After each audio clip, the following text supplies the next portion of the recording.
একটা সময় পর্যন্ত ভাবতাম আত্মসম্মান ও ব্যক্তিত্ব বিসর্জন দিয়ে কোনো সম্পর্ক নয়, কিন্তু শেষ পর্যন্ত আমি অনুভব করলাম তোমার উপরে আসলে কিছুই নাই। সব কিছুর ঊর্ধ্বে আমি শুধু তোমাকেই চাই।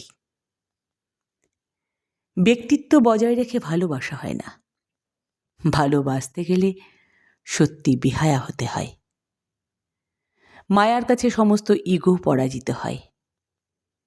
বাস্তবতার দেওয়াল তুলে দূরত্ব তৈরি করা গেলেও কিছু মানুষের সাথে মনের দূরত্ব তৈরি কখনোই সম্ভব নয়। প্রয়োজন অনুযায়ী আমার সর্বস্ব নিংড়ে নিলে, তারপর আমাকে তোমার সঙ্গ থেকে বঞ্চিত করলে।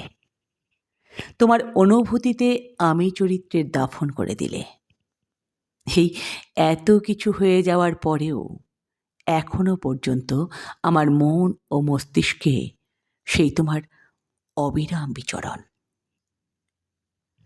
তোমাকে ছেড়ে থাকার অভ্যাস করতে চাইলাম, নিজেকে হাজারো ভালো লাগার অপশানে জড়িয়ে ভালো রাখতে চাইলাম, কিন্তু প্রতিটি ক্ষেত্রেই আমি তোমার শূন্যতা অনুভব করলাম। অবশেষে আমি বুঝতে পারলাম তুমি ভিন্ন অন্য কোনো সুখ আমার হৃদয়কে স্পর্শ করতে পারে না। তাই তোমার ভালো খারাপ সবটাই আপন করে নিয়ে আমৃত্যু তোমার মাঝেই নিজেকে সীমাবদ্ধ রাখার অঙ্গীকারে স্থির রইলাম। মায়া, ভালোবাসা, দুর্বলতা, আসলে এই অনুভূতির নাম কি আর এর শেষ কোথায়?